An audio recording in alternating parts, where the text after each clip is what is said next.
সবার জীবনে এমন মুহূর্ত অবশ্যই আসে যখন সত্য বলার নিশ্চয়তা থাকে হৃদয়ে, কিন্তু মুখ থেকে সত্যটা বেরোতেই পারে না। কোনো ভয় মনকে এমনই ঘিরে রাখে।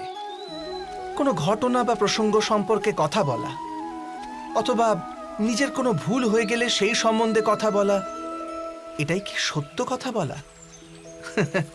না, এ তো কেবল তথ্যটুকু, অর্থাৎ যেমন ঘটেছে শুধু সেইটুকু ব্যক্ত করা। এ সামান্য ব্যাপার। কিন্তু কখনো কখনো সেই তথ্যটুকু বলতে গিয়েও ভয় হতে থাকে। কখনো আবার অন্য ব্যক্তি কি ভাববে সেই দুশ্চিন্তা হয় মনে। অন্য কারো দুঃখ হবে এই ভয়টাও সত্যকে আটকায়। তবে এই সত্য কাকে বলে? আমরা কি কখনো